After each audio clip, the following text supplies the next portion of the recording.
Guys what's up I hope सारे घर अच्छे होंगे। क्या हाल है, क्या हाल है आप सब लोगों के। कुछ 4 दिन बाद आपके एग्जाम्स होने वाले हैं।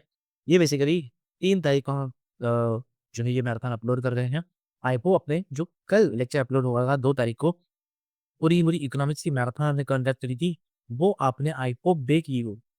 उसमें हमने पूरे के पूरे इकोनॉमिक्स के जितने भी तुम्हारे चैप्टर्स थे, उन सभी चैप्टर्स के कांसेप्ट्स को कवर किया अपने प्यारे-प्यारे नोट्स से, उन सभी चैप्टर्स के कांसेप्ट्स को क्लियर कर लिया। तो आज का दिन है जब हम पूरे इकोनॉमिक्स में जितने चैप्टर्स हैं, उन सभी के इम्पोर्टेंट क्वेश्चंस को एक बार रेफर कर लें, एक बार देख लें कि कैसे क्वेश्चंस पूछे जाते हैं एग्जाम्स के अंदर, है ना? और कौन से ऐसे इम्पोर्टेंट क्वेश्चंस हैं या कौन से ऐसे इम्पोर्टेंट कंसेप्ट्स हैं, जहाँ से क्वेश्चन इस बार एग्जाम में देखने मिल सकते हैं। बेसिक प्रेडिक्शन है। तो ये जो पूरा सेशन है, ये इसी चीज़ पे बेस्ड होने वाला है। हम एक-एक करके सारे चैप्टर्स को उड़ाते जाएँगे और हमारी क्वेश्चन बैंक है, हम इस क्वेश्चन बैंक के अंदर से सारे के सारे कांसेप्ट्स को लिखने वाले हैं एक बार। सॉरी क्वेश्चंस देखने वाले हैं एक बार, सारे-सारे, और कितने कांसेप्ट्स इम्पोर्टेंट हैं, वो भी एक बार देख लेंगे। ठीक है? मैंने कुछ सिलेक्टिव क्वेश्चंस लेके आया है। मैंने बहुत बड़ी क्वेश्चन बैंक है ये हमारी, काफ़ी क्वेश्चन है इसके अंदर, लेकिन सभी क्वेश्चंस करने की अभी इम्पोर्टेंट रिक्वायरमेंट नहीं है। क्यों? क्योंकि SST is a theoretical subject, और थ्योरी सब्जेक्ट में ना अगर आप सिर्फ क्वेश्चन देख के चले जाएँगे, तो आपको मार्क्स नहीं मिलने वाले एग्ज़ाम्स में।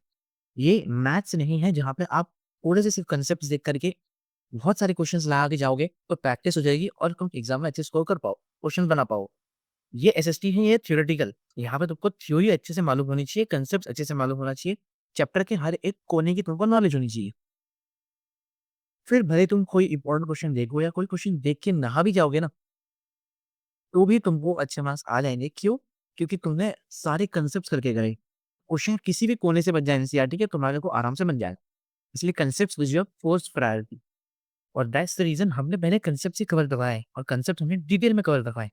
और जो क्वेश्चन्स हम लेके आए हैं ना, वो सिलेक्टेड क्वेश्चन्स लेके आया है मैंने। हाँ, जहाँ से मुझे लगता है कि या तो ये क्वेश्चन बनेगा, या तो इसी से सिमिलर, इसी का कांसेप्ट हमारे नोट में होगा, वहाँ से क्वेश्चन बनेगा। लेकिन बनेगा यहाँ से ही, ऐसा समझे मुझे प्रेडिक्शन लगती है, ऐसा लगता है मुझे बन सकता है। इस वजह से मैंने वही वाले क्वेश्चन्स यहाँ पे लेके आए हैं। कुछ क्वेश्चन्स ही पिक करके लेके आए हैं। स्टार्ट करते हैं अपन पहले चैप्टर के साथ में, बहुत टाइम वेस्ट हो चुका है ना? शुरू करते हैं डेवलपमेंट चैप्टर के साथ। मैं 1 मार्क का 2 मार्क का क्वेश्चन्स तुमको नहीं करवाने वाला हूँ। बहुत बेसिक क्वेश्चन्स होते हैं वो, है ना? और उन क्वेश्चन्स की इतनी आने की पॉसिबिलिटी भी कम होती है इकोनॉमिक्स के अंदर। ठीक है? और अगर आ भी गए, तो कोई दिक्कत नहीं है, वो कांसेप्ट पे बेस्ड होते हैं। एक-एक, 2-2 लाइन के तुमको आंसर लिखने होते हैं। उसमें इतना कुछ बड़ी चीज़ नहीं होती, है ना? और जो मेन इम्पोर्टेंट क्वेश्चन्स हैं, मैं तुमको वही करवाऊँगा। जो शॉर्ट आंसर क्वेश्चन्स हैं, मेरे को हमारे 3 मार्क के या 4 मार्क के आ सकते हैं। और जो बड़े क्वेश्चन्स हैं, जो 6 मार्क के आते हैं, वो वाले क्वेश्चन तुमको एक बार दिखा देता हूँ। हम क्वेश्चन देखेंगे भी और कुछ-कुछ उसके आंसर भी देखेंगे कि कैसे क्या होता है। विदिन 1 आवर मैं पूरा इकोनॉमिक्स कवर करने की कोशिश करूँगा। सारे इम्पोर्टेंट क्वेश्चन सब क्वेश्चन सिर्फ 1 घंटे के अंदर। ठीक है? चलिए स्टार्ट करते हैं। हम शुरू करेंगे पहले तो अपने शॉर्ट आंसर क्वेश्चन से। आप बोर्ड पे ध्यान दीजिएगा दोस्तों। हमने देखो यहाँ लिख रहा है 5। 5 का मतलब है कि हमने कुल 5 क्वेश्चन सिलेक्ट करके लेके आए हैं, जो कि सिर्फ शॉर्ट आंसर क्वेश्चन्स हैं। शॉर्ट आंसर क्वेश्चन्स के अंदर से सिर्फ 5 क्वेश्चन्स हैं जो हम लोग करने वाले हैं। पहला क्वेश्चन ये रहा। Question number 3 which is right a note on human development index. बहुत ही हाई चांसेस हैं कि इस टॉपिक से इस साल क्वेश्चन देखने मिलेगा, ऐसा मुझे लगता है। ये सीबीएसई 2013-2011 मैंने लिख के रखा है यहाँ। लेकिन इसके बाद भी सीबीएसई ने इस सवाल को पूछा है। या तो अपने क्वेश्चन पेपर में पूछा होगा, या तो अपने कंपैरेटिव एग्जाम्स होते हैं ना, उसके कंपार्टमेंट के एग्जाम्स होते हैं, उन एग्जाम्स में भी सीबीएसई अक्सर ये क्वेश्चन को पूछती है, इस टॉपिक से क्वेश्चन पूछती है। और अपने सैंपल पेपर भी काफ़ी बार पूछ रखा है। एंड तुम्हारे प्री बोर्ड्स में भी ये क्वेश्चन आया होगा, ह्यूमन डेवलपमेंट इंडेक्स के ऊपर। आ जाओ लेके एक बार। हमने कल ही रिवाइज़ किया था ह्यूमन डेवलपमेंट इंडेक्स क्या होता है। ह्यूमन डेवलपमेंट इंडेक्स बेसिकली एक कंट्री के अंदर कितना डेवलपमेंट हुआ है और कंट्री कितनी ग्रो हो रही है, उस चीज़ को मेज़र करता है और दूसरी कंट्रीज़ के साथ उसको कंपेयर करके दिखाता है। ये होता है ह्यूमन डेवलपमेंट इंडेक्स। आ जाओ पढ़ लेते हैं एक बार। सीबीएसई ने आंसर दिया है कि human development index is the index that measures that aims to access the development of the nation. It records the 3 key dimension of human developments. 3 की डायमेंशंस एक कंट्री के डेवलपमेंट, अगर एक कंट्री डेवलप्ड कंट्री है या एक country grow हो रही है, तो क्यों हो सकती है? एक कंट्री के अंदर बेसिक कुछ फैसिलिटीज़ होनी चाहिए, जैसे कि एजुकेशन, हेल्थ फैसिलिटी और decent standard of living. Decent standard मतलब नॉर्मली एक छत है, कुछ कपड़े हैं पहनने के लिए, कुछ खाने के लिए, 2 वक़्त की रोटी मिल गई। डिसेंट स्टैंडर्ड ऑफ लिविंग और एक अच्छी एजुकेशन स्कीम और अच्छी हेल्थ फैसिलिटी, हॉस्पिटल्स, है ना, वो सारी चीज़ें। And long and healthy life. अच्छा, human development index is practice to measure how development has improved human life, developed minds and makes developed societies. मतलब इसका अल्टीमेटली मतलब यही है कि ह्यूमन डेवलपमेंट इंडेक्स जो है मेजर करता है कंट्रीज के डेवलपमेंट। समझा गया? ये तुम्हारा सवाल आया था सीबीएसई 2013-2011 के अंदर है। आगे सॉल्व करते हैं फटाफट से, चलो आ जाओ। जल्दी-जल्दी कर देंगे। ये देखो ये रहा नेक्स्ट सवाल। Just suggest any 3 ways to improve public facilities in India। Public facilities India में कैसे इंप्रूव की जा सकती है, मतलब जो बेसिक हमारी एजुकेशन फैसिलिटी है, हेल्थ केयर फैसिलिटी है ना, और जो बेसिक स्टैंडर्ड ऑफ लिविंग, वो उसको कैसे इंप्रूव किया जा सकता है इंडिया के अंदर, उस चीज़ के ऊपर कुछ टिप्पणी दो, ऐसा बोल रहा है। सीबीएसई 2020 में सवाल पूछा गया था, उसके बाद भी कई बार पूछा गया है ना, और बहुत पहले भी पूछा जाता था हमारे पास, और इस टॉपिक से क्वेश्चन आते हैं एग्जाम। इंपॉर्टेंट टॉपिक है ये वाला, ध्यान से इसको देख के जाने का। कौन से 3 वेज़ हैं, जिससे हम लोग पब्लिक फैसिलिटीज़ को इम्प्रूव कर सकते हैं? सबसे पहली चीज़ तो एजुकेशन को इम्प्रूव करना। इम्पै Empiric education because it's the most important public facility which is required by both the rich as well as poor। Ambani की बेटी को भी पढ़ाई करनी है, उसको भी एजुकेशन चाहिए, है ना? और एक रूरल एरिया के आदमी को भी, एक छोटे से गरीब आदमी को भी एजुकेशन चाहिए। मतलब हर किसी को एजुकेशन का हक है और उसे एजुकेशन हासिल करने का हक है, पढ़ने लिखने का हक है, ये बताया। Improving public distribution system. अब पब्लिक डिस्ट्रीब्यूशन सिस्टम क्या है ना, हमने चैप्टर में पढ़ के आए थे। ठीक है, बेसिकली हमारा ration store government public distribution system चलाती है, जिसकी वजह से वो गवर्नमेंट जो है सस्ते में फार्मर्स के पास से, महंगे में फार्मर्स के पास से जो है बीज खरीदती है, और सस्ते में लोगों को राशन शॉप्स के थ्रू, जिन लोगों को जरूरत है खाने की, उन्हें राशन प्रोवाइड करती है। इसकी मदद से पब्लिक डिस्ट्रीब्यूशन सिस्टम की मदद से, because it is an important another important facility that plays an important role in providing food security to the people. तो बेसिकली तुमको ये जो मैंने पॉइंट्स रेड में लिख कर दिया ना, अंडरलाइन करके दिए हैं, वो कीवर्ड जमीन में, बाकी तो तुम अपने हिसाब से बना सकते हो। वही फलाना फलाना चीज़ है कि पब्लिक डिस्ट्रीब्यूशन सिस्टम गवर्नमेंट को चलाना है। क्यों चलाना है? क्योंकि भाई उनको पब्लिक फैसिलिटी इंप्रूव करनी है। पब्लिक फैसिलिटी का इंपॉर्टेंट जरिया होता है पब्लिक डिस्ट्रीब्यूशन सिस्टम। इससे हम लोग पब्लिक फैसिलिटी को इंप्रूव कर सकते हैं ताकि फूड सिक्योरिटी मेंटेन हो सके कंट्री के अंदर, वही सारी चीज़। ठीक है, इम्प्रूविंग इंफ्रास्ट्रक्चर फैसिलिटी, जैसे कि हमारे रेलवे स्टेशन, एयरवेज, है ना, waterways, banking etcetera to afford for the common people. ठीक है, आज के टाइम पे जो हमारी रेलवे चलती है वो हमारी गवर्नमेंट ओन करती है। ठीक है, गवर्नमेंट ऑपरेट करती है। वाटरवेज हो गया, बैंकिंग सिस्टम हो गया, बैंकिंग सिस्टम में मेजर जो है एसबीआई के पास है ना, मेजर स्टेक एसबीआई के पास है, एसबीआई बैंक के पास, और SBI bank government backed bank है। तो मेजर स्टेक गवर्नमेंट के पास होता है इसका। तो गवर्नमेंट बैक्ड ही चीज़ है। तो इस वजह से इन सभी इंफ्रास्ट्रक्चर फैसिलिटीज़ को इम्प्रूव करने की बहुत रिक्वायरमेंट है कंट्री के, ताकि एक कॉमन इंसान, एक मिडिल क्लास इंसान उन सभी चीज़ों को एक्सेस कर सके। ठीक है, आज भी कई सारे लोग जो है प्लेन्स में नहीं बैठ पाते हैं, एयरवेज़ का मज़ा नहीं ले पाते, बेसिक ट्रेन से ट्रैवल करते हैं, उसमें भी विदाउट टिकट ट्रैवल करते हैं। तो इन सब चीज़ों को इम्प्रूव करने की रिक्वायरमेंट है, ताकि हर कोई कॉमन इंसान भी इन सब चीज़ों को यूज़ कर सके। सिंपल ये बता रहा है, वो अपनी फैसिलिटीज़ को ऐसे ही इम्प्रूव कर सकते हैं। समरी देखो इस आंसर की, तो इस आंसर की बेसिक समरी है, एजुकेशन को इम्प्रूव करो, बिकॉज़ वो मोस्ट इम्पोर्टेंट पब्लिक फैसिलिटी है। सेकंड चीज़, पब्लिक डिस्ट्रीब्यूशन सिस्टम को इम्प्रूव करना चाहिए, ताकि हर एक कॉमन व्यक्ति को, हर एक इंसान को प्रॉपर खाना मिल सके, ताकि उन्हें प्रॉपर फूड सिक्योरिटी प्रोवाइड की जा सके। इस वजह से तीसरी चीज़ है, इंफ्रास्ट्रक्चर फैसिलिटी इम्प्रूव करनी चाहिए, ताकि हर एक छोटे से छोटा कॉमन इंसान भी इस फैसिलिटी का लुत्फ़ उठा सकता है। ठीक है जी, आगे बढ़ते हैं। अगला सवाल, नेक्स्ट क्वेश्चन ना ये वाला। ठीक है, कुछ क्वेश्चंस ऐसे हैं जो रिपीट हुए हैं। मेरी क्वेश्चन में भी कुछ क्वेश्चंस रिपीट हुए हैं। मतलब एक कांसेप्ट सीबीएसई उठाएगी, उस कांसेप्ट से 3 क्वेश्चंस बनाएगी। ठीक है, एक साथ एक क्वेश्चन कर देगी, दूसरे साथ दूसरा क्वेश्चन, तीसरे साथ तीसरा क्वेश्चन। है वो क्वेश्चन सेम ही कांसेप्ट है, बस उस क्वेश्चन को थोड़ा-सा ट्विस्ट कर दिया गया है। समझा क्या? इस वजह से इन क्वेश्चंस के अंदर ना मेजर तुम्हारे कांसेप्ट्स तुम्हारे कवर हो जाएंगे। देखना, for development people look eight mix of goals, support the statement with three suitable examples. अरे भाई साहब, इतनी बार पूछा गया सवाल है ये, इतनी बार पूछा गया सवाल है, बहुत बार। मतलब लाइक ये सवाल तो भाई एकदम टॉप नॉच है, आएगा ही आएगा। It is true that development people look at a mix of goals. कैसे? सबसे पहली चीज तो, if women are engage in paid work, the dignity in the household and society increases. So dignity is the important goal. ठीक है, dignity is an important goal for development. उसके साथ साथ, however, it is also case that if there is a respect for women, there will be sharing of housework and a greater acceptance of women's working outside. A safe and secure environment may allow more women to take up a variety of jobs and run a business.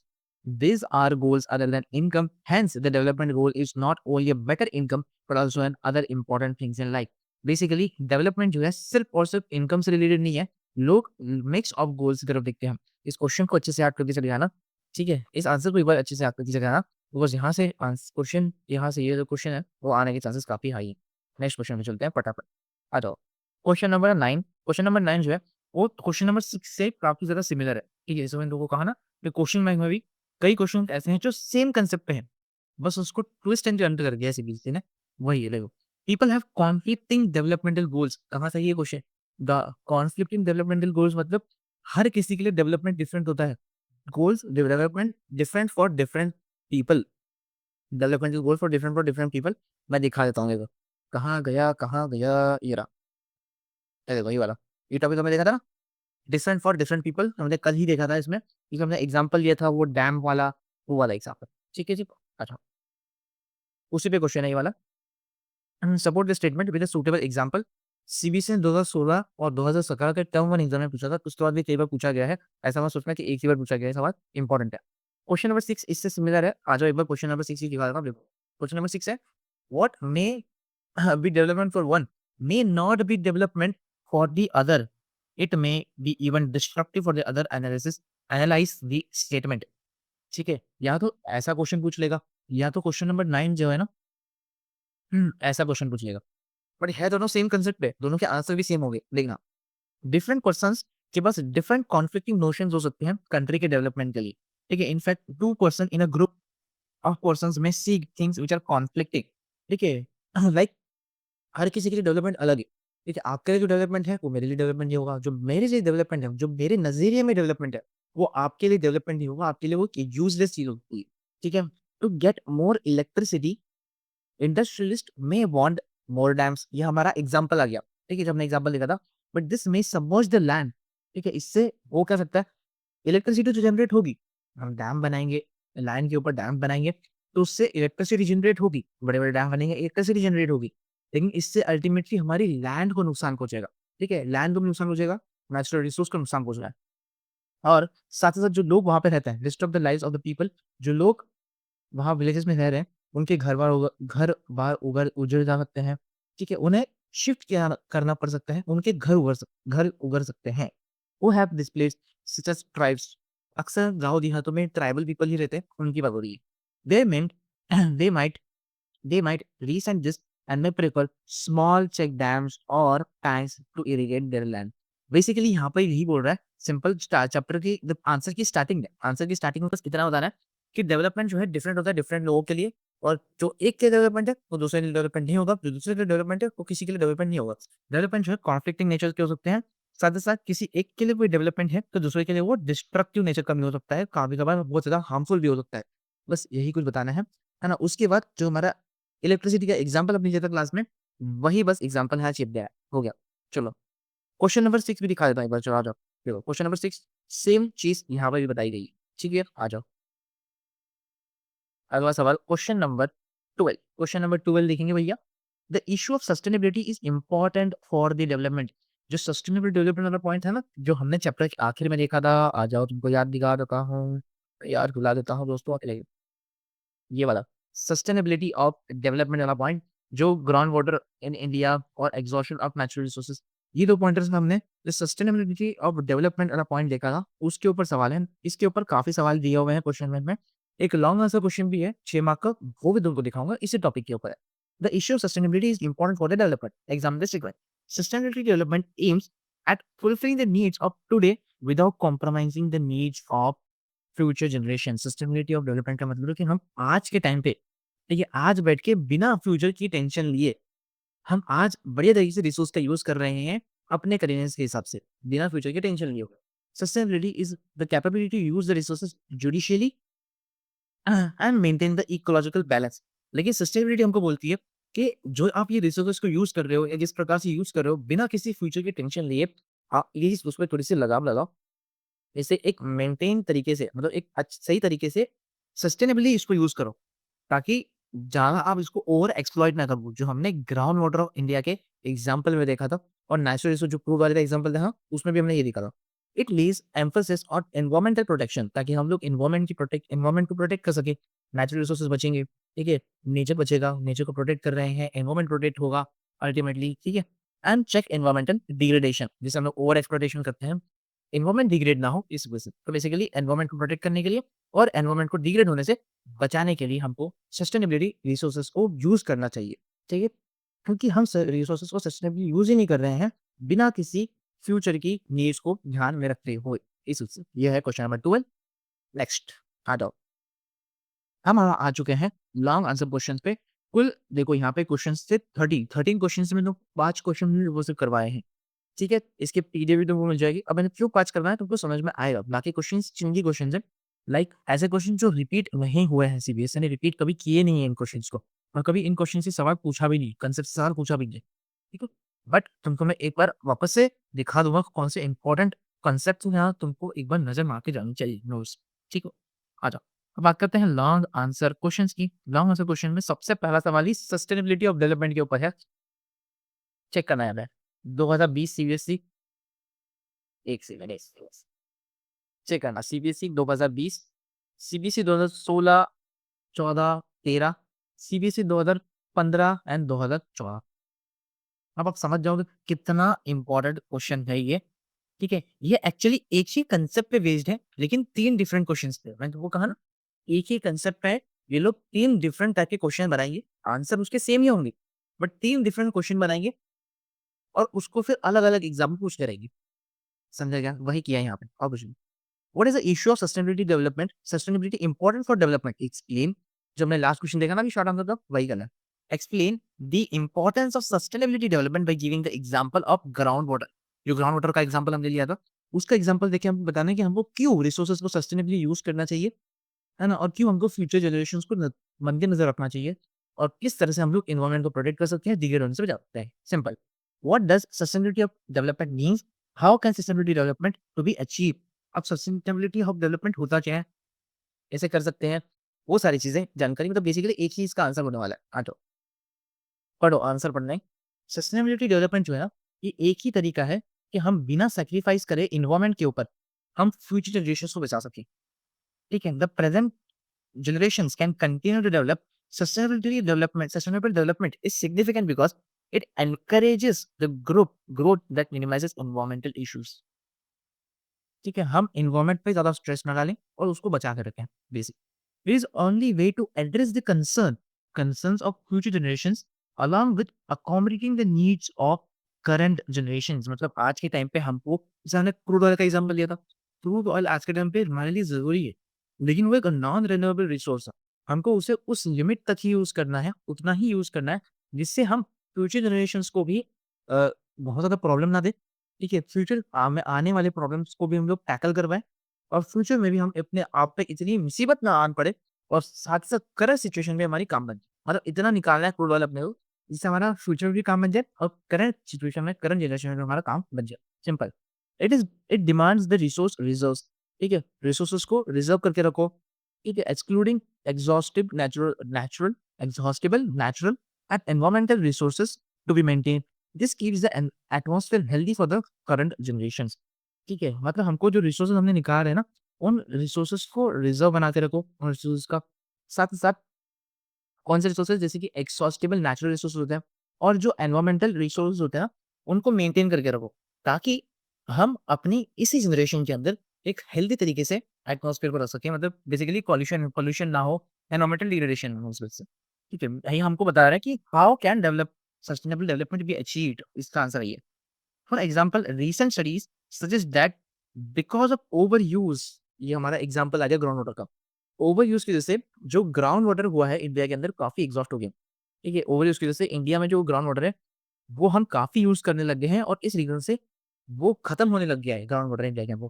This might severe affect the future generations heavily to the point of threatening their survival, ठीक है। इससे ultimately होगा क्या, इससे हम लोग ultimately अपने future आने वाली पीढ़ी को ही दर्द देने वाले हैं, उनके लिए पानी ही नहीं बचेगा इस वजह से।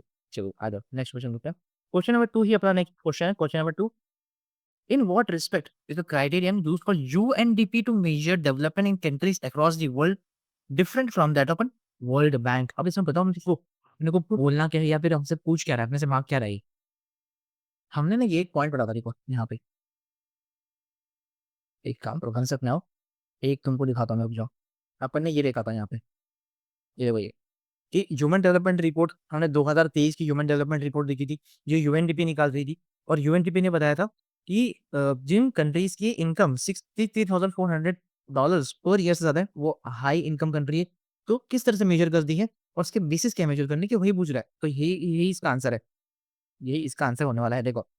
तो जो यूएनडीपी है, जिस United Nation Development Programme and the World Bank जो है, वो क्या करती है मेजर करने के लिए। वर्ल्ड बैंक का क्राइटेरिया है जो है, वो है इनकम अप्रोच। वर्ल्ड बैंक बोलती है वो पर कैपिटा इनकम से एक कंट्री की डेवलपमेंट को, कंट्री की इनकम को, कि कंट्री एक हाई रिच इनकम कंट्री है, मिडिल इनकम कंट्री है, या फिर लो पुअर कंट्री है, उसको निकालने का बेसिक मेजर एक ही है, विच इज पर कैपिटा इनकम या फिर एवरेज इनकम उस कंट्री की। ठीक है, यहाँ पे दिया हुआ है कि कंट्री को उन्होंने 3 कैटेगरी में क्लासिफाई किया। रिच कंट्रीज और हाई इनकम कंट्रीज जो होती हैं, जो रिच कंट्रीज और हाई इनकम कंट्रीज हैं, उनकी पर कैपिटा इनकम $13,000 ₹845 है, या उससे ज्यादा है इन 2030। मिडिल इनकम कंट्रीज के अंदर है ना, और लो इनकम कंट्रीज के अंदर उनको क्लासिफाई करती है। लो इनकम कंट्रीज जिनकी इनकम जो है वो $1,035 या उससे कम है। अब सर ये चीज़ तो हमारी एनसीईआरटी में है ही नहीं, तो ये चीज़ सीबीएसई ने कैसे पूछी 2017 में? तब की उस टाइम पे तुम्हारी एनसीईआरटी में ये चीज़ पूछी गई थी। ये मतलब पूछी नहीं, बेसिकली तुम्हारी एनसीईआरटी के अंदर ये कांसेप्ट था। ठीक है? इस चीज़ का डेटा तुम्हारे एनसीईआरटी में दिया हुआ था उस टाइम के अंदर। ठीक है? तो अभी क्या करना है हमको? अभी अगर ये सवाल आ गया तो क्या करना पड़ेगा? देखो एक काम करना, जो ये तुमको दिया ना ये डेटा, डेटा ये मत लिख के आना एग्ज़ाम में। इतना लिख के आना कि जो वर्ल्ड बैंक है ना, वो कंट्रीज़ को 3 बेसिस पे क्लासिफाई करती है। Rich countries, middle income countries and low income countries के ऊपर उनको क्लासिफाई करती है, और वो इनकम अप्रोच यूज़ करती है और पर कैपिटा इनकम की मदद से निकालती है कंट्रीज़ को कंपेयर। मतलब कंट्रीज़ को कंपेयर वो पर कैपिटा इनकम को देख कर के, उसको मद्देनज़र रखते हुए फिर निकालते हैं, और वर्ल्ड बैंक वाले। ठीक, ये बता देना बस। इतना लिख देना, इनफ हो जाएगा। बिकॉज़ अभी तुम्हारी एनसीईआरटी में दिया हुआ है नहीं जी। दिया होता तो मैं तुमको 100% बता देता। अब तुम्हारी लेटेस्ट एनसीईआरटी में नहीं बताएगा। This approach focuses only on the economic development and income level, ignoring other aspects of development like health and education. ठीक है, अब जो बेसिक वर्ल्ड बैंक का जो क्राइटेरिया, जो वर्ल्ड बैंक का क्राइटेरिया ना, वो थोड़ा सा डिफरेंट है। वर्ल्ड बैंक के क्राइटेरिया के हिसाब से वो सिर्फ और सिर्फ इकोनॉमिक डेवलपमेंट को मेजर करते हैं कंट्री के। ठीक है, they don't measure the country में हेल्थ कैसी चल रही है, कंट्री का एजुकेशन सिस्टम कैसे चल रहा है। ठीक है, कंट्री का एजुकेशन सिस्टम कैसा है, कंट्री में हेल्थ फैसिलिटी मिल रही है या नहीं मिल रही। मतलब बेसिकली सिर्फ और सिर्फ कंट्री के इकोनॉमिक डेवलपमेंट को मेजर करते हैं कि कंट्री के पास कितना पैसा है, कंट्री की कितनी जीडीपी है ना, वो सारी चीज़ों के ऊपर कंपेयर किया जाता है, जो कि वर्ल्ड बैंक करती है। लेकिन जो यूएनडीपी है ना, यूएनडीपी बेसिकली कंट्री को ऑन ग्राउंड लेवल पे कंपेयर करते हैं कि कंट्री की एजुकेशन फैसिलिटी कैसी है, कंट्री की हेल्थ फैसिलिटी कैसी है, कंट्री में स्टैंडर्ड ऑफ लिविंग कैसा मिल रहा है लोगों को, बेसिक फैसिलिटीज मिल रही है या नहीं मिल रही है, पानी, इलेक्ट्रिसिटी, अच्छी सड़कें, ये सारी चीज़ें मिल रही है या नहीं। और इस बेसिस पे कंट्री को कंपेयर किया जाता है। इन चीज़ों की रिपोर्ट यूएनडीपी निकालती है, जिस ह्यूमन डेवलपमेंट रिपोर्ट ये यूएनडीपी निकालती है। जो लेकिन वो जो वर्ल्ड बैंक है, वो कंट्रीज को क्लासिफाई करती है on the basis of the पैसा, जीडीपी, कि उनकी जीडीपी कितनी है, उस बेसिस पे बताती है कि भाई ये हाई इनकम कंट्री है, ये लो इनकम कंट्री है, ये गरीब कंट्री है। समझा क्या? ठीक है। लेकिन देखो ये जो वर्ल्ड बैंक का क्राइटेरिया है ना, ये 2013 के हिसाब से तुम्हारी सीबीएसई ने आंसर नहीं दिया था। तो जो सीबीएसई ने 2017 में जो आंसर निकाला था अपना, तब उनकी जो बुक थी, सीबीएसई की जो बुक थी, वो थी 2017 के हिसाब से, एनसीईआरटी थी उनकी। वहाँ पे ये डेटा दिया हुआ था। ठीक है? अभी जो डेटा है वो अलग दिया हुआ है। मैं लिखा देता हूँ, लिखा देता हूँ। ये लिखना है तुम लोग को, ठीक है? लिख देना है। लेकिन क्या करना मालूम है? इसको कट करना है ऐसे। और हमने क्या पढ़ा था अभी कि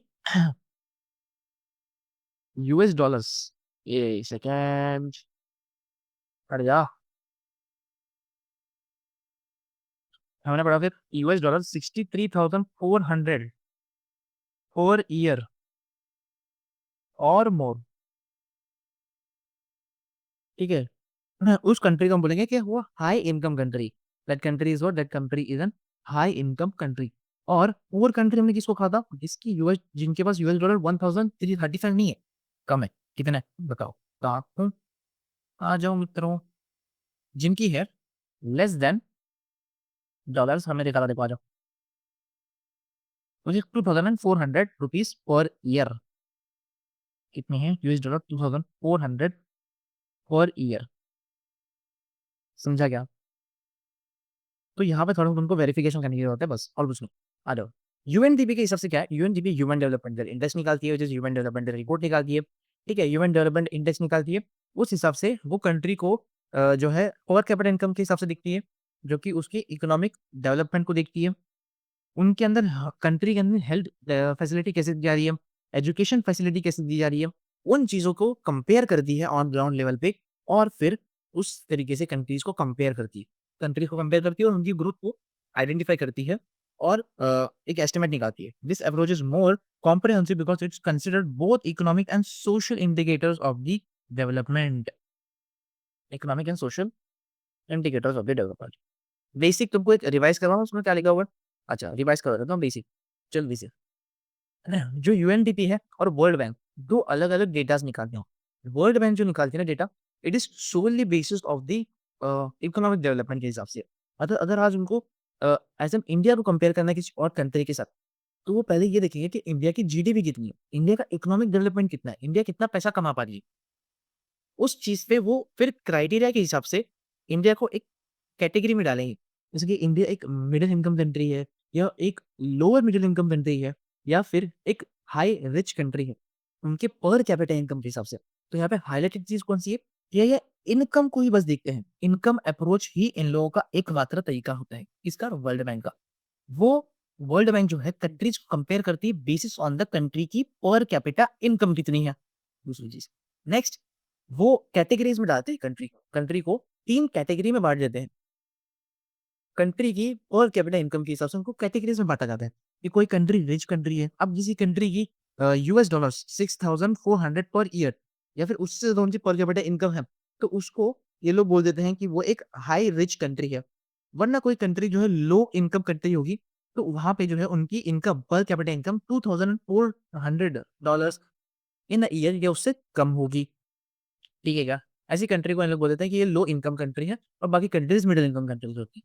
तो बेसिकली ये लोग ऑन ग्राउंड लेवल पे कंट्री के रास्ते कैसे हैं, इलेक्ट्रिसिटी आ रही है, नहीं आ रही है, हेल्थ एजुकेशन कैसा है इन लोगों का, बेसिक स्टैंडर्ड ऑफ लिविंग कैसी है, ये सारी फैसिलिटीज़ को, ये सारी जो चीज़ें हैं बेसिक फैसिलिटीज़, इनको इग्नोर करती है, बेसिक सर्विसेज़ को इग्नोर करके solely basis on the economic development, solely basis of the economic development country को देखती है, कि कंट्री कितनी ग्रो हो रही है, और उसको फिर कंपेयर करती है। व्हेयरएज़ जो यूएनडीपी है, यूएनडीपी अपने ह्यूमन डेवलपमेंटल इंडेक्स या ह्यूमन डेवलपमेंटल रिपोर्ट निकालती है। उस रिपोर्ट के हिसाब से वो लोग कंट्री को पर कैपिटा इनकम पे तो डिवाइड करते ही हैं। पर कैपिटा इनकम पे कंट्री को कंपेयर तो करते ही हैं। कैसे? पर कैपिटा इनकम के हिसाब से, मतलब इकोनॉमिक डेवलपमेंट के हिसाब से कंट्री को कंपेयर करते हैं। कंट्री का एस्टीमेट निकालते हैं। साथ ही साथ कंट्री में ऑन ग्राउंड लेवल पे हेल्थ फैसिलिटी कैसी चल रही है, एजुकेशन फैसिलिटी कैसी चल रही है ना? स्टैंडर्ड ऑफ लिविंग कैसी है, लोग कैसे रह रहे हैं, वो सारी चीज़ों को प्रॉपर्ली एनालाइज़ करते हैं, देन वो अपनी एक रिपोर्ट निकालता है। बेसिकली कहने का कंक्लूजन है, वर्ल्ड बैंक सिर्फ़ और सिर्फ़ इकोनॉमिक डेवलपमेंट पे ध्यान देता है कंट्री के, और यूएनडीपी जो है वो economic as well as social indicators of development के ऊपर भी ध्यान देता है। तो ये की पॉइंट था इसका। समझा गया? समझा क्या नहीं? छोटा-सा कंक्लूजन है, लिख देना। चलो, आगे बढ़ते हैं। Next question is question number 4। Question number 4, कि how has the World Bank classified countries? Exactly the same question जो हमने ऊपर कर लिया है। जो अभी हमने ऊपर देखा ना वर्ल्ड बैंक का, ये चीज़। यही चीज़ यहाँ पे पूछी गई है, और कुछ नहीं इसमें। कहाँ गया? हाँ, how has the World Bank classified the countries? What are the limitation of this report? तो ये सारी चीज़ें हैं। अब इसमें जो लिमिटेशन है ना, वो मैं तुमको सिर्फ पढ़ा दूँगा।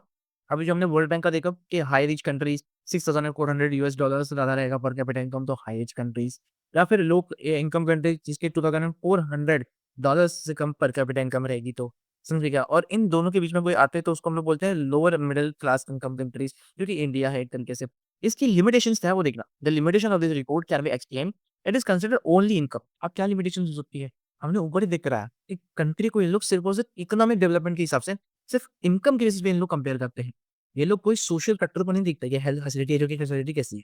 वही बता रहे हैं यहाँ पे कि ये लोग सिर्फ और सिर्फ रिपोर्ट को consider on the income, income के बेसिस पे ये लोग अपनी रिपोर्ट निकालते हैं। On the income, other aspects of life को इग्नोर कर देते हैं। मतलब कोई कंट्री कितना ही पैसा कमा ले, कितना ही पैसा कमा ले, लेकिन अगर उसकी फैसिलिटीज़, उसकी सर्विसेज़ वो बहुत गंदी हैं, still human development still world bank के हिसाब से वो कंट्री एक रिच कंट्री मानी जाएगी। समझा क्या? मतलब अंदर कंट्री में कुछ भी चल रहा हो, बाहर से कंटेंट बिक रही है ना, बस होता है। यही यही काम होता है वर्ल्ड बैंक का। चलिए, फिर world developmental report only talks about the income per person and not the economic gap between the different communities and class. ये सिर्फ ये बताते हैं कि हर एक इंसान कितना पैसा कमाए, मतलब बेसिकली पर कैपिटा इनकम, कि पूरी कंट्री के इतने लोग हैं, पूरी इनकम है, उनको बाँट देते हैं पूरी कंट्री की पॉपुलेशन के साथ, कि फिर एक एस्टिमेट निकालते हैं कि एक इंसान इतना कब कमा रहा होगा। लेकिन एक्चुअल में थोड़ी हर एक इंसान उतना पैसा कमा रहा है।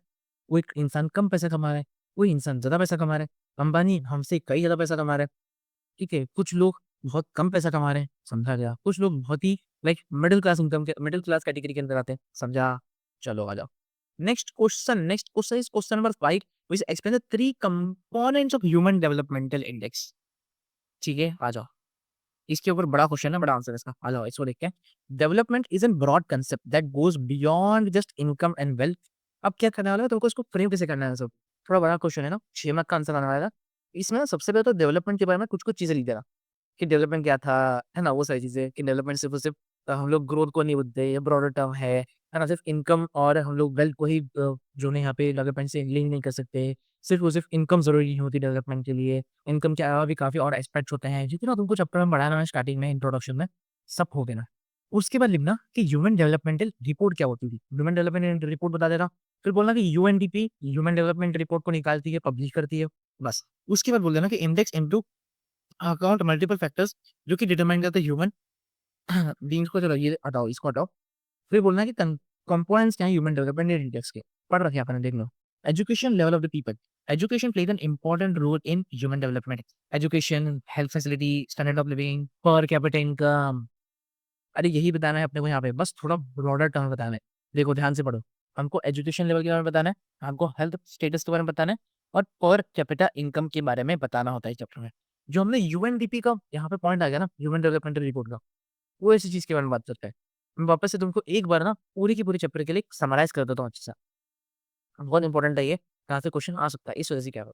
यूएनडीपी जो है, UNDP United Nation Development Programme अपनी एक ह्यूमन डेवलपमेंट रिपोर्ट निकालती है, और वर्ल्ड बैंक अलग से अपनी वर्ल्ड बैंक अपनी खुद की रिपोर्ट निकालती है, ठीक है? World development report.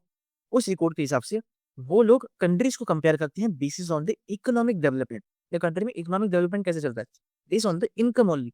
But whereas जो यूएनडीपी है ना, वो कंट्री को इकोनॉमिकली भी टेस्ट करती है। एक कंट्री में पर कैपिटा इनकम कितनी है, इकोनॉमिक डेवलपमेंट को भी निकालती है, सबसे ज्यादा सोशल डेवलपमेंट को भी मेजर करती है। सोशल डेवलपमेंट मतलब जो ऑन ग्राउंड चल रहा है, एजुकेशन कैसी है, हेल्थ सर्विस कैसी है, वही बोल रहा है यहाँ पे कि 3 कंपोनेंट्स कौन से हैं? एक तो एजुकेशन लेवल क्या है कंट्री में लोगों का, हेल्थ फैसिलिटी मिल रही है कि नहीं लोगों को, साथ ही साथ उनकी पर कैपिटा इनकम क्या है, वो इन 3 चीज़ों के बारे में मैं तुमको पीडीएफ दे दूँगा। एक मर्तबा इसको पढ़ लेना, फिर पॉज़ करके पढ़ लेना इसको, ठीक है? ये बस हमने जो पढ़ा है ना, उसी चीज़ को बस थोड़ा ब्रॉडर टर्म में फैला-फैला के अपने को लिख दिया है, बस और कुछ नहीं। नेक्स्ट क्वेश्चन दोस्तों, चलिए नहीं है next question. I guess there is no next question. हाँ जी, यही है। 13 question, last question I guess. 13 is the last question. Different questions can have different development goals. वापस से वो वाला क्वेश्चन आ गया, मैंने तुमको कहा था ना, जो डिफरेंट डेवलपमेंट गोल्स वाला क्वेश्चन है ना, वो वापस आएगा लॉन्ग आंसर में। वही क्वेश्चन वापस आ चुका है। ठीक है? जो एक के डेवलपमेंट है, दूसरे के डेवलपमेंट नहीं है। जस्टिफाइड स्टेटमेंट, उसके सैंपल पेपर में वाला क्वेश्चन आ गया था। ठीक है? इसके बारे में बताओ थोड़ा-सी चीज़ें। तो ये तुमको बस एक बार पढ़ देना है। पढ़ लेना है इसको और समझ लेना है। पढ़ देना है और एक बार बस रेफर कर लेना है इसको। कैसे आंसर इन्होंने लिखा है, 6 मार्क के लिए अगर आता है तो कैसे लिखना है। 3 मार्क के लिए हमने देख लिया, अब 6 मार्क के लिए कैसे आता है ना, वो एक बार बस गो थ्रू कर लेगा। ठीक है? अपन बढ़ते हैं नेक्स्ट चैप्टर की तरफ, किधर गया ये रहा। अब हम बढ़ने वाले हैं नेक्स्ट चैप्टर, जिस money and credit. Money and credit को भी हम लोग कवर करेंगे। इसके क्वेश्चन बैंक को फटाफट कवर करते हैं। काफ़ी कम क्वेश्चन है इसके अंदर, मनी एंड क्रेडिट के अंदर। मनी एंड क्रेडिट में ना मैंने ऑलरेडी पहले ही एक वार्निंग दे रखी है कि इस चैप्टर से मोस्टली ऑब्जेक्टिव क्वेश्चंस आते हैं, मोस्टली ऑब्जेक्टिव क्वेश्चन आता है। इस चैप्टर से मैंने ट्रेंड देखा लास्ट के 2 से 3 पेपर्स का, तो उसमें यही बताया रहा है कि ऑब्जेक्टिव क्वेश्चंस आएँगे। इस चैप्टर से long answer question, short answer question आने की प्रोबेबिलिटी थोड़ी कम है। आइए शॉर्ट आंसर क्वेश्चंस कुल 11 क्वेश्चंस मार्क करके फटाफट कवर करेंगे इसमें। ठीक है? मैं तो आपको डिटेल में एक्सप्लेन नहीं करूँगा क्योंकि हमने कांसेप्ट्स कल ही पढ़ रखे थे। मैं तुमको बस उसको लिंक करवाऊँगा और फटाफट से आगे बढ़ेंगे। क्वेश्चन नंबर 2, कि हम लोग कांसेप्ट देखने नहीं आए, हम लोग क्वेश्चन देखने आए हैं। ठीक है? Give one example each for modern currency और ओल्डर करेंसी। मॉडर्न करेंसी और ओल्डर करेंसी। मॉडर्न करेंसी कौन सी भाई, पेपर नोट्स हो गए, कॉइन्स हो गए।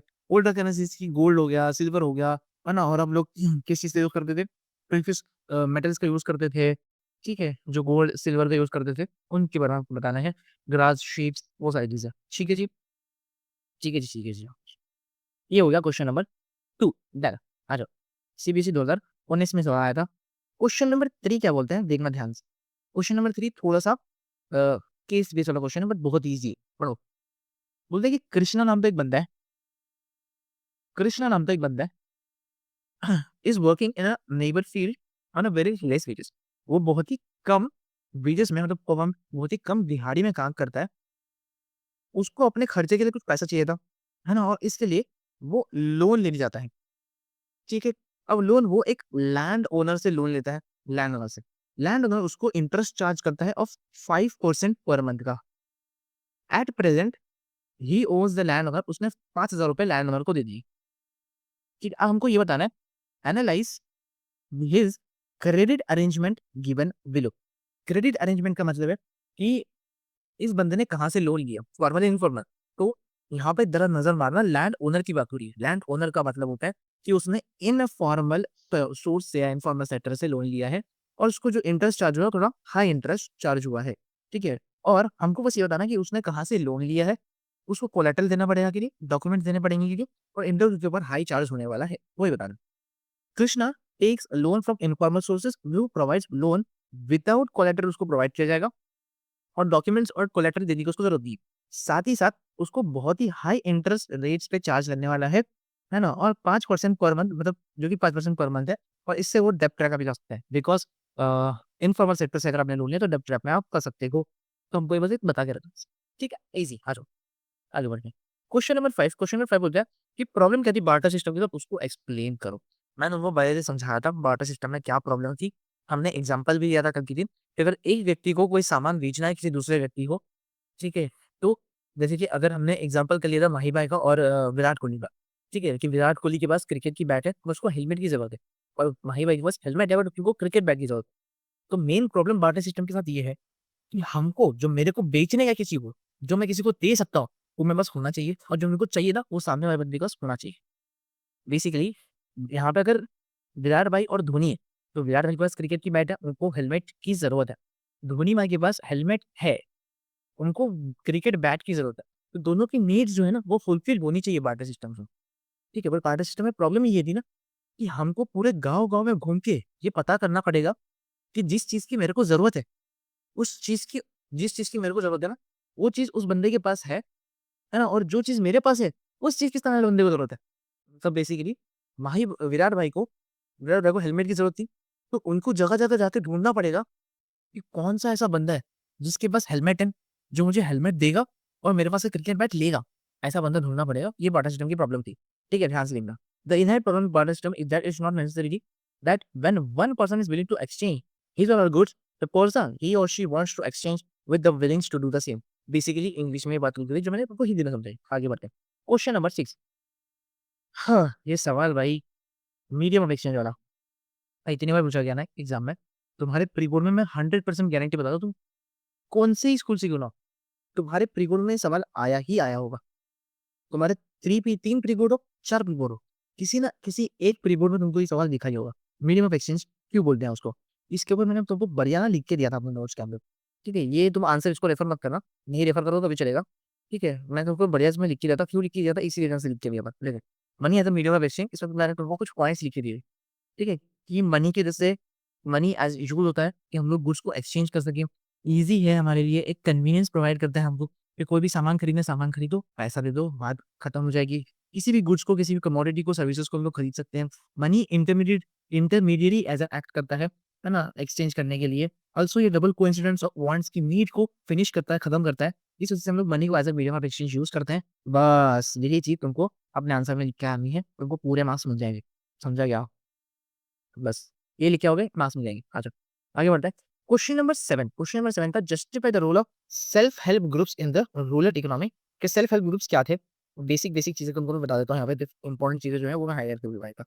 देखिए ना, वो एक रूरल पुअर पीपल होते हैं, ठीक है, पर्टिकुलरली वुमेन्स, वो लोग सेल्फ हेल्प ग्रुप्स चालू करते हैं, सेल्फ हेल्प ग्रुप्स एक छोटा-सा प्लेटफ़ॉर्म प्रोवाइड करता है रूरल लोगों को, ताकि वो लोग अपने थॉट्स को एक्सचेंज कर सकें, साथ में आकर के कुछ सेविंग कर सकें, कुछ पैसा इन्वेस्ट कर सकें, ठीक है? और इन पैसे को जिसको उन्होंने सेविंग कर रखा है, जितना पैसा उन्होंने सेव कर रखा है, उस पैसे से वो कुछ लोन, चीप लोन आसानी से प्रोवाइड कर सकें, ठीक है? लोन प्रोवाइड कर सकें कम से कम इंटरेस्ट के ऊपर अपने ही मेंबर्स को। और कोई आदमी अगर कोई मेंबर उनका लोन रीपे नहीं कर पाए, तो उन्हें अपना लोन कोई और मेंबर उनका लोन रीपे कर देगा।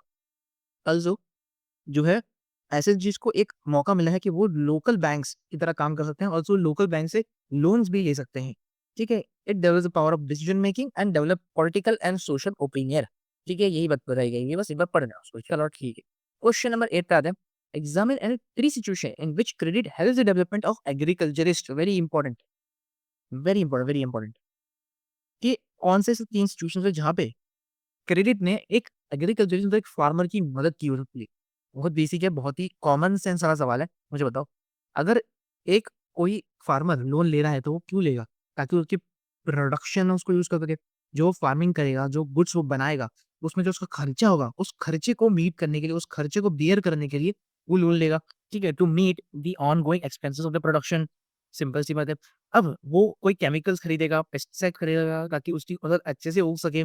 तो रॉ मटेरियल्स परचेज़ करने के लिए, इक्विपमेंट्स परचेज़ करने के लिए, ठीक है? अब उसने फसल बनाई है, तो फसल के ऊपर भाई बढ़िया-बढ़िया से वो पानी छिड़केगा, तो इसलिए इरिगेशन के लिए ले सकते हैं।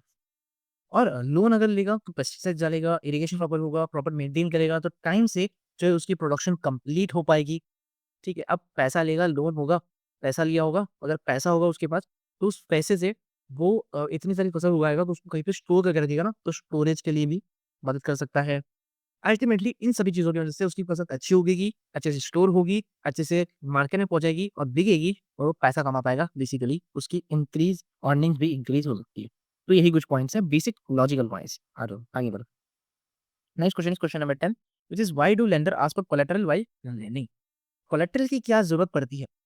सिंपल सी बात है, कोलैटरल जो है ना, एक तरीके का एक फिजिकल या तो एक मॉनेटरी एसेट होता है, जैसे कि बिल्डिंग हो गई, ज्वेलरी हो गई, गाड़ियाँ हो गई अपनी, घड़ी हो गई, मेरा फ़ोन हो गया, कुछ भी, जो मैं अपने बैंक के पास या अपने लेंडर के पास गिरवी रखता हूँ, एक एश्योरेंस देके उसको, कि अगर मैं लोन रीपे ना कर पाऊँ, तो लेंडर इसको बेच करके अपना पैसा रिकवर कर सकता है। ठीक है? Lender as a guarantee against the money ही और she has lent to the borrower simple, है ना? इन केस अगर बोरोवर पैसा लोन रीपे नहीं कर पाया, तो कोलैटरल की मदद से जो है, वो अपने अमाउंट को वापस ले सकता है। ठीक है? Thus, collateral becomes a legal guarantee that the borrowers will repay the cash by its means. फिर कोलैटरल एक तरीके की लीगल गारंटी है कि बोरोवर जो पैसा ले रहा है, वो 100% अपने पैसे को वापस करेगा और अगर वो नहीं कर पाया, तो वो उसको अपने कोलैटरल से, अपने एसेट से उसको हाथ धोना पड़ेगा। आ जाओ, नेक्स्ट क्वेश्चन। क्वेश्चन इज़ कि examine any case situation in which credit pushes the borrower into a डेब्ट ट्रैप। डेब्ट ट्रैप में जैसे कैसे जा सकता है, कोई अगर मैंने लोन लिया था, ऑफ कोर्स अगर उसने लोन इनफॉर्मल सेक्टर से लिया है, तो वो डेब्टर में फँस सकता है। ठीक है। अगर उसने जो जिस मकसद के लिए उसने लोन लिया था, अगर वो मकसद उसका पूरा नहीं हो पाया, स्वप्ना वाला केस याद आया? तो अगर उसका मकसद पूरा नहीं हो पाया, उसको रिजल्ट्स मिल नहीं पाए, तो वो और कर्ज में डूब सकता है।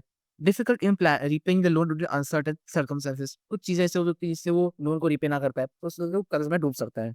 या फिर मेन रीज़न होता है हाई इंटरेस्ट रेट। बट ये जो हाई इंटरेस्ट वाला पॉइंट है, ये ऑलरेडी इन्फॉर्मल सेक्टर की बात में ही आ गया। अगर हमने इन्फॉर्मल सेक्टर की बात करी है, मतलब हम लोग हाई इंटरेस्ट रेट की बात कर चुके हैं। पर सीबीएसई 2019 में सवाल पूछा गया था, यही उसका आंसर सीबीएसई ने दिया है। आगे बढ़ते हैं। हम आने वाले हैं अभी क्वेश्चन नंबर 13 के ऊपर कि credit activities of informal sectors should be discourage. Credit activity जो इनफॉर्मल सेक्टर है, हमको उसको खत्म करना पड़ेगा।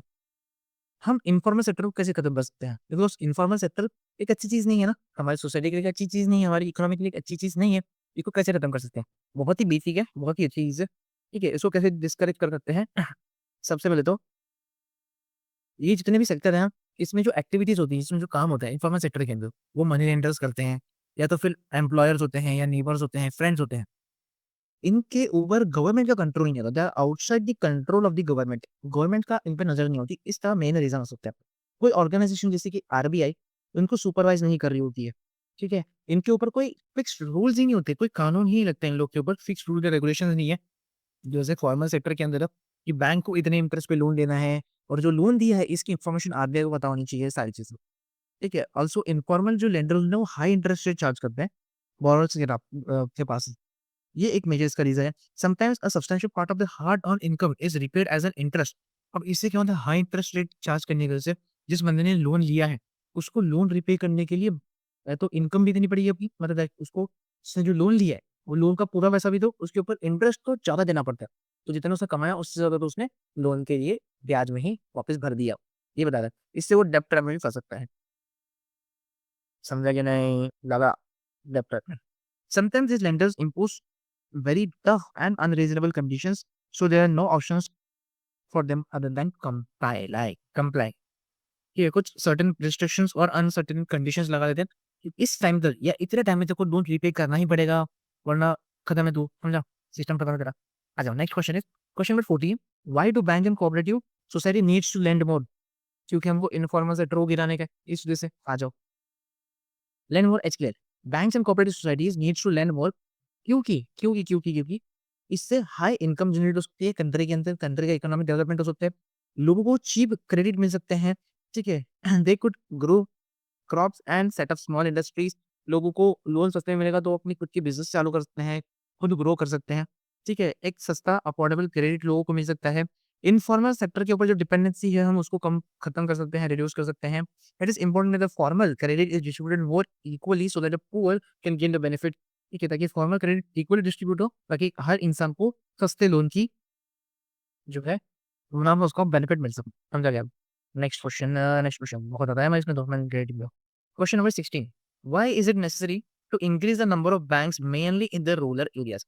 अब ये बता रहा है कि बैंक्स को क्यों इंक्रीज करना है, ताकि डेब्ट ट्रैप में लोग जो फंस रहे हैं, जो इनफॉर्मल सेक्टर में जा रहे हैं, उनको कम किया जा सके, है ना। और क्योंकि इनफॉर्मल सेक्टर वाले लोग हाई इंटरेस्ट चार्ज करते हैं, ज़्यादा इंटरेस्ट चार्ज करेंगे हमारे लिए नुकसान की बात है भाई, है ना। ज़्यादा इंटरेस्ट चार्ज करते हैं लोग, इस वजह से डेब्ट ट्रैप में फंस जाते हैं, कर्ज के तले दब जाते हैं, डेवलपमेंट उनका हो नहीं पाता, जितना वो कमा रहे हैं उससे ज़्यादा तो उनको इंटरेस्ट पे करना पड़ रहा है, खाना चाहिए। इस वजह से बैंक्स को आना पड़ेगा ताकि चीप क्रेडिट मिल सके, सस्ता क्रेडिट मिल सके, अच्छे से क्रेडिट मिल सके, कम इंटरेस्ट रेट मिल सके बैंक्स को, है ना। और मतलब लोगों को इतना स्कैम ना किया जा सके बेसिकली होगा, ठीक है। अच्छा, अगला क्वेश्चन देखो, ये जो क्वेश्चन बीच में तुमको दिख रहा है ना, अरे कहाँ गया ये क्वेश्चन मैंने खुद से बनाया। क्वेश्चन नंबर 20, 21, ये सारे क्वेश्चन खुद से बनाया क्वेश्चन है, ठीक है। क्वेश्चन नंबर 1, इसमें पूरे कोई 5 क्वेश्चन है, लॉन्ग आंसर क्वेश्चन है, सिर्फ क्वेश्चन दिखाऊंगा फटाफट। Question number 1, explain the role of एसएचजीस। एसएचजीस के ऊपर क्वेश्चन है, जितना मैंने 9 सेशन में लिखा है ना अपने नोट्स में, सब ढाप देना है इधर, पूरा का पूरा, ठीक है। आ जाओ, why is credit a crucial element in economic development? Economic development में क्यों इतना जरूरी होता है क्रेडिट? बिकॉज क्रेडिट से जो है ना लोगों की इनकम बढ़ती है, ठीक है। लोग ज़्यादा से ज़्यादा पैसा बोरो करते हैं, ठीक है। इससे लोग फार्मर्स को हेल्प मिलती है, इंडस्ट्रीज सेटअप हो पाती है ना। और जितने स्मॉल बिज़नेसेस है, ट्रेडर्स हैं, उन लोगों को काफ़ी मदद मिलती है पैसे की वजह से। इन्वेस्टमेंट बढ़ती है कंट्री के अंदर में, है ना। और इससे अल्टीमेटली हमारी इकोनॉमिक एक्टिविटीज़ बढ़ती हैं, इकोनॉमिक डेवलपमेंट बढ़ता है। अफोर्डेबल लोग क्रेडिट ले पाते हैं, इससे डेब्ट ट्रैप में काफ़ी कम से कम लोग फँस पाते हैं और हर गरीब की मदद भी हो पाती है। चलो आगे अगला question. Question number 4, describe the vital and positive role of credit with example. Credit के एग्जांपल्स, क्रेडिट के बेनिफिट्स। वेरी इजी क्वेश्चन, चलो आगे बढ़ते हैं। अगला क्वेश्चन ये वाला, formal and informal source of credit के बीच का डिफरेंस। मेरे को लगता है भाई ये वाला क्वेश्चन ना भाई आ रहे हैं, जितने मैंने क्वेश्चन मार्क करवाया ना, इनमें से कोई ना कोई क्वेश्चन तो आ ही रहा है डेफिनेटली, ठीक है। तुम्हारे एग्जाम में डायरेक्टली तो कुछ छपा हुआ दिखेगा, पर मुझे लगता है ये वाला क्वेश्चन की चांसेस काफी हाई है। आया नहीं बहुत टाइम से, तो शायद आ सकते हो, देखते हैं। चलो अगला क्वेश्चन है question number 10, which is poor household are still dependent on informal source of credit. Main इसकी रीजंस यही है कि बैंक्स जो है रूरल एरियाज में अवेलेबल नहीं है, या तो बैंक्स रूरल एरियाज में अवेलेबल नहीं है, या तो बैंक्स के पास अगर लोन चाहिए तो प्रॉपर डॉक्यूमेंट्स और कोलैटरल देना पड़ता है, वैसे काफी लोगों के पास वो अवेलेबल ही नहीं होता, इस वजह से, है ना। और इनफॉर्मल सेक्टर्स वाले लोग जो होते हैं ना, जैसे मनी लेंडर्स होते हैं, फैमिली वाले लोग होते हैं, रिलेटिव्स होते हैं, इन लोगों को हम पर्सनली जानते हैं, इसलिए हम लोग बैंक से लोन लेने के बजाय इन मनी लेंडर्स के पास से लोन लेते हैं, हम उनको पर्सनली जानते हैं, और ये लोग बिना कोलेटरल के हमको लोन दे देते हैं, ठीक है। The borrowers can approach the money lender even without paying there previous work. जो बोरोवर जो हैं, जो लोग हम अगर हम लोग लोन ले रहे हैं मनी लेंडर के पास से, तो हम बिना उसको कोई सर्टेन रिस्ट्रिक्शंस लगाए हम उसके पास से दूसरा लोन भी ले सकते हैं, वो दे भी देगा हमको लोन एक और, ठीक है। बट बैंक ऐसा नहीं करती है, बैंक ने एक बार लोन दे दिया, आपको उसको रिपे करना पड़ेगा, उसके बाद बैंक आपके पे ट्रस्ट है कि आपको वो दूसरा लोन देगी, ठीक है। ये कुछ रीजन थे इसलिए। आ जाओ आगे बढ़ते हैं। अगला नेक्स्ट क्वेश्चन हो गया क्या? हो गया, चलो ठीक है। ये क्वेश्चन हमारा ये चैप्टर डन हो गया। एंड नेक्स्ट चैप्टर में चलते हैं, पटापट पटापट। अच्छा, next chapter is sector of Indian economic. इसके हम लोग शॉर्ट टर्म के क्वेश्चन करने वाले हैं क्योंकि centre of Indian economic chapter है, 7 क्वेश्चंस दिए हैं। आइए फटाफट देखते हैं। पहला क्वेश्चन है कहाँ गया, हाँ ये रहा। Question number 4, very important question, very important question. ये भी वैसे उसी टाइप का क्वेश्चन है। 3 डिफरेंट क्वेश्चन बना देते हैं एक ही कंसेप्ट से और उसको अलग-अलग एग्जाम में पूछ लिया सीबीएसई में। हाँ, तो suggest the 3 ways to save the workers of unorganized sector from exploitation. How can the workers unorganized sectors be protected? उसको एक्सप्लेन करो।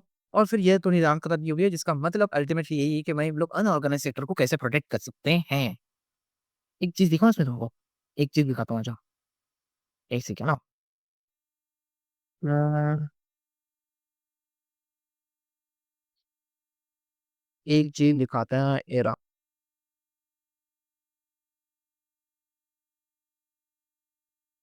How to protect workers in unorganised sector. ये जो हमने इतनी सारी चीजें लिखी हुई है ना, यही हमको बस करना है, यही हमको लिखना है। तो दिखाता हूँ। Workers and unorganized sectors can be protected by following these conditions.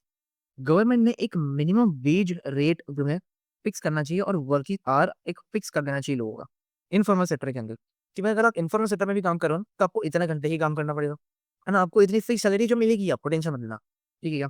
दूसरी चीज, गवर्नमेंट ने कुछ चीप लोन लोगों को प्रोवाइड करना चाहिए ताकि जो स्मॉल स्केल इंडस्ट्रीज वाले ना वो लोग ग्रो कर सकें, ठीक है।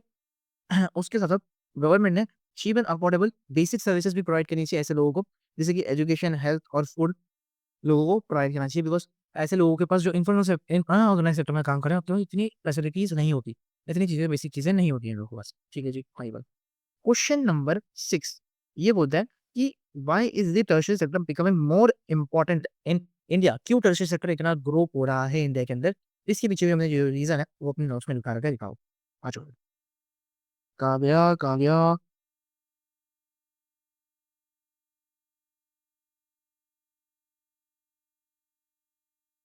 Why is tertiary sector becoming more important in India?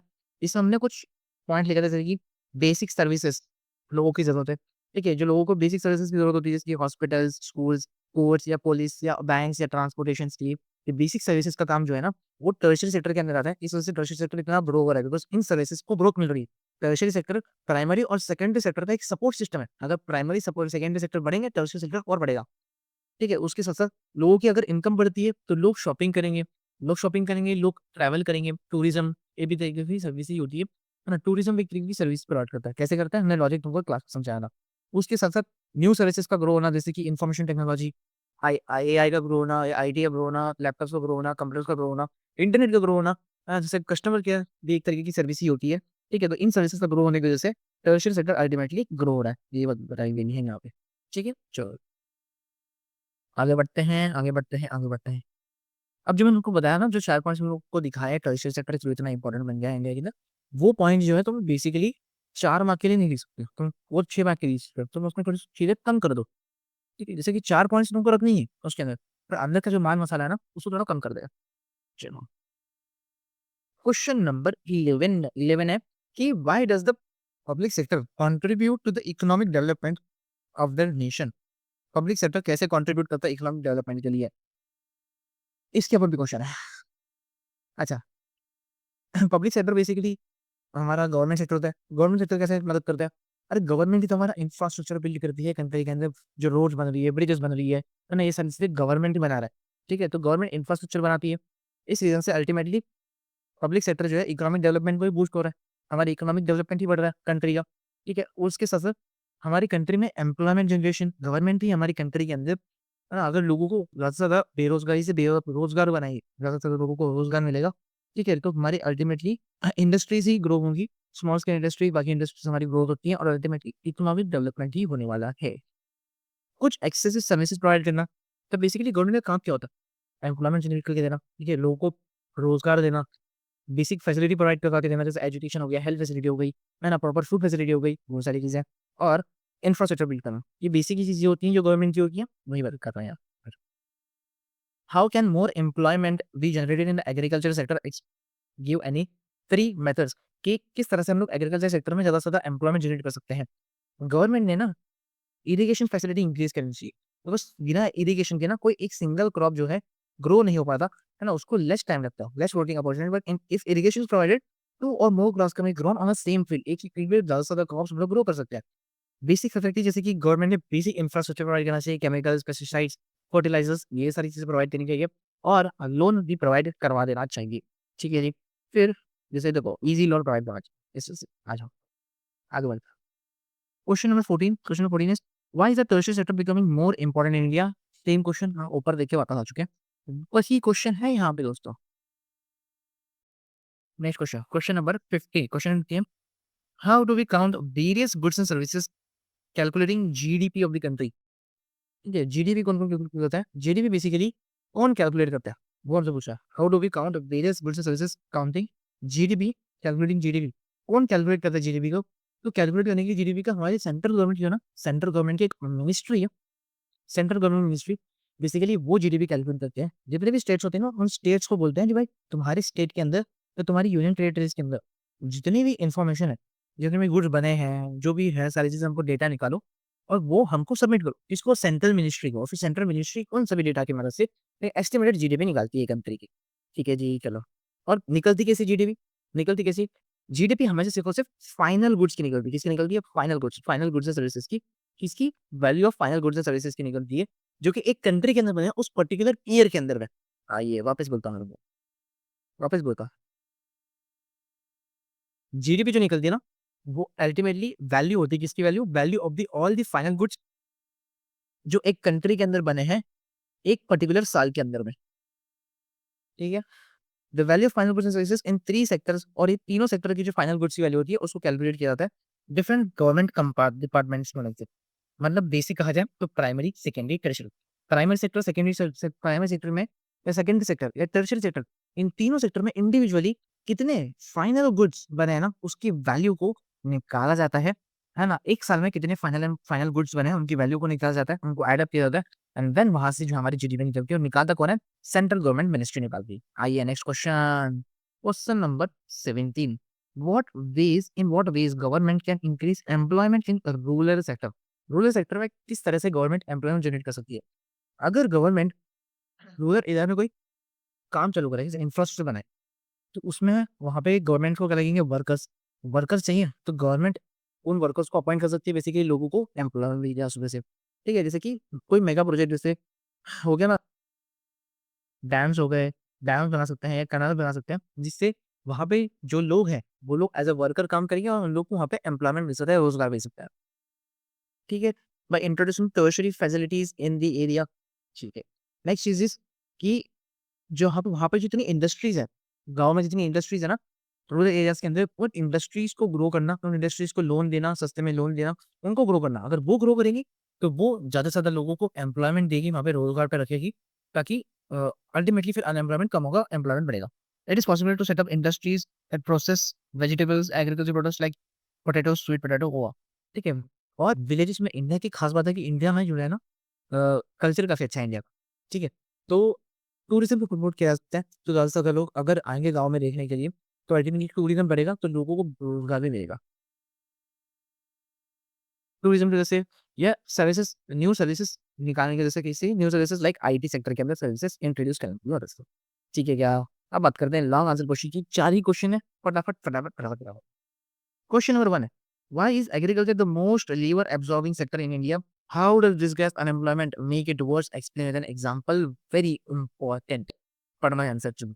Agriculture जो है ना बहुत ज़्यादा लेबर एब्सॉर्बिंग सेक्टर है, बिकॉज़ सारे लोग जो है वो यहीं पे काम करते हैं। मेजॉरिटी लोग यहीं पे काम करते हैं बिकॉज़ अनऑर्गनाइज़ सेक्टर में काम करने के लिए उनको मिल रहा है। ठीक है? उनके पास कहीं काम है नहीं ऑर्गनाइज़ सेक्टर में, तो उनको अनऑर्गनाइज़ सेक्टर में यहीं पे काम करना पड़ रहा है। ठीक है? Because not jobs are created in tertiary और सेकेंडरी सेक्टर में इतनी जॉब्स है भी नहीं। उनको प्राइमरी सेक्टर में ही काम करना पड़ रहा है। ठीक है? और फार्मिंग को कोई इनिशियल इन्वेस्टमेंट की ज़रूरत भी नहीं पड़ती, है ना? और कोई हार्ड ट्रेनिंग की ज़रूरत भी नहीं पड़ेगी। अपनी ज़मीन है, बढ़िया से फार्मिंग फल फ्रूट उगाना चालू कर दो। ठीक है? इस वज़ह से जो है फैमिलीज़ फार्मिंग करती है। ठीक है? और एग्रीकल्चर प्रोडक्ट्स उनकी जो डिमांड है मार्केट में वो काफ़ी ज़्यादा है और उनको बिना प्रोसेस किए आराम से बेचा जा सकता है और एग्रीकल्चर प्रोडक्ट बनाने के लिए कोई इतना पैसा भी नहीं लगता भाई, है ना? ज़मीन से तो उग जाते हैं इस वज़ह से। डिस्क्रिप्ट अनएम्प्लॉयमेंट जो है ना, इसका मतलब ये होता है कि एम्प्लॉयमेंट तो है of more than required people in the job, reduces the productivity of the people and the efforts gets divided without earning much.